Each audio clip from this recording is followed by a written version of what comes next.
పిఠాపురంలో చిన్న చెట్టు మీద పక్షి ఈక రాలి పడినా కూడా పెద్ద వార్త అయిపోతుందని డిప్యూటీ సీఎం పవన్ కళ్యాణ్ అన్నారు.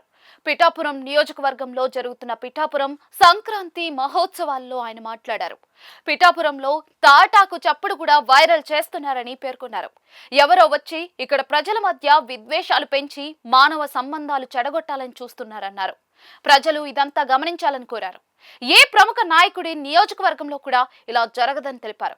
గత ప్రభుత్వ హయాంలో పిఠాపురం నియోజకవర్గానికి ఎన్ని కోట్లు కేటాయించి పనులు చేశారో ప్రజలు పరిశీలించాలన్నారు. తాను ఎమ్మెల్యేగా గెలిచిన కేవలం ఏడాదిలోనే 308 కోట్లను నియోజకవర్గం అభివృద్ధికి కేటాయించానని తెలిపారు. మార్చి నాటికి పనులు కూడా పూర్తి చేస్తామన్నారు. డిప్యూటీ సీఎం హోదాలో తనకు చాలా బాధ్యతలుంటాయని పవన్ కళ్యాణ్ పేర్కొన్నారు. తాను నియోజకవర్గంలో ఉన్నా లేకపోయినా పనులు పూర్తయ్యే వ్యవస్థ ఏర్పాటు చేయడం ముఖ్యంగా భావిస్తానని తెలిపారు. తాను ఉంటేనే, తనను కలిస్తేనే పనులు అవుతాయి అనుకుంటే అది తన పరిపాలన వైఫల్యంగా భావిస్తానని తెలియజేశారు. పిఠాపురం సింగపూర్ తరహాలో వ్యక్తి మీద ఆధారపడకుండా వ్యవస్థలా పనిచేసేలా తీర్చిదిద్దుతున్నామన్నారు. గత వైసీపీ నాయకులు ప్రజల మధ్య వైషమ్యాలు పెంచి రాజకీయం చేశారన్నారు. ప్రభుత్వం మారినా కూడా ఆ పార్టీ నాయకుల్లో ఇంకా మార్పు రాలేదన్నారు. కాబట్టి ప్రజలు వారి కుట్రల్లో చిక్కి వారి మాటలను నమ్మి వివాదాల్లోకి వెళ్లొద్దని మనవి చేశారు. నేను పిఠాపురం నుంచి గెలిచి జాతీయ స్థాయిలో జనసేన పేరు వినపడేలా పనిచేస్తున్నానని డిప్యూటీ సీఎం తెలిపారు. తనను జనసేనను పిఠాపురం వరకు పరిమితం చేయకండని పార్టీ శ్రేణులను కోరారు. నేను పేరంటాలకు ఫంక్షన్లకు అటెండ్ కావడం కంటే పిఠాపురాన్ని మోడల్ నియోజకవర్గంగా తీర్చిదిద్దడమే లక్ష్యంగా పనిచేస్తానని స్పష్టం చేశారు. తాను ఎక్కడ ఉన్నా కూడా తన గుండెల్లో పిఠాపురం ఉంటుందనే విషయం పిఠాపురం ప్రజలు గుర్తుపెట్టుకోవాలని విన్నవించారు.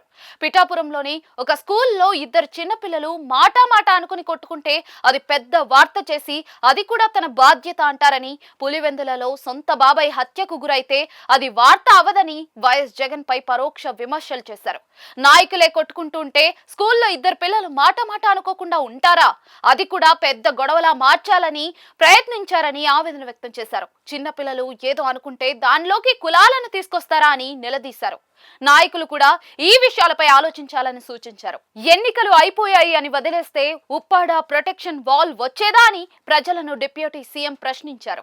దేశవ్యాప్తంగా గుజరాత్, మహారాష్ట్ర, కేరళ, గోవా, తమిళనాడు, ఒరిస్సా, బెంగాల్ ఇలా ఎన్నో రాష్ట్రాల్లో తీర ప్రాంత గ్రామాలు కోతకు గురవుతూ ఉంటే కేవలం పిఠాపురం నియోజకవర్గం ఉప్పాడ ప్రాంతానికి ప్రొటెక్షన్ వాల్ తీసుకురాగలిగామని స్పష్టం చేశారు. అంటే తనకు పిఠాపురం ప్రజలపై, ఉప్పాడ ప్రజలపైనున్న ప్రేమ కేంద్రాన్ని ఒప్పించేలా చేసిందన్నారు. పిఠాపురం నియోజకవర్గానికి ఈ వాల్ అవసరమని చెప్పి ఈ ఉప్పాడ ప్రొటెక్షన్ వాల్ ప్రాజెక్ట్ సాధించానని తెలియజేశారు. కేవలం 40 కుటుంబాలు ఉండే గిరిజన గ్రామాల్లో ఈ రోజు కేంద్ర ప్రభుత్వ పథకం పీఎం జన్మన్ ద్వారా 75 సంవత్సరాల తరువాత కరెంట్ ఇచ్చి రోడ్లు వేశామని డిప్యూటీ సీఎం తెలియజేశారు. ఇది తను పిఠాపురం నియోజకవర్గం ప్రజలు ఇచ్చిన బలం, తన నిబద్ధత అని చెప్పారు. కేవలం పిఠాపురానికి పరిమితమైతే ఇది చేయగలిగే వాడిని కాదని, తాను అన్ని ప్రాంతాలకు ప్రజలందరికీ అభివృద్ధి అందించే అవకాశం పిఠాపురం ప్రజలు అందించారని ప్రకటించారు. తాను పిఠాపురంలో పోటీ చేస్తా అని ప్రకటించగానే తనను ఓడించడానికి పులివెందుల నుంచి, చిత్తూరు నుంచి నాయకులు వచ్చి పనిచేశారని గుర్తు చేశారు. మనం మాత్రం వారి నియోజకవర్గాల్లోకి రాకూడదు అన్నారు. తాను నల్గొండ, ఫ్లోరోసిన్ లాంటి ఎన్నో సమస్యలు చూసి ప్రభావితమై రాజకీయాల్లోకి వచ్చిన వ్యక్తిని అని డిప్యూటీ సీఎం పవన్ కళ్యాణ్ తెలిపారు.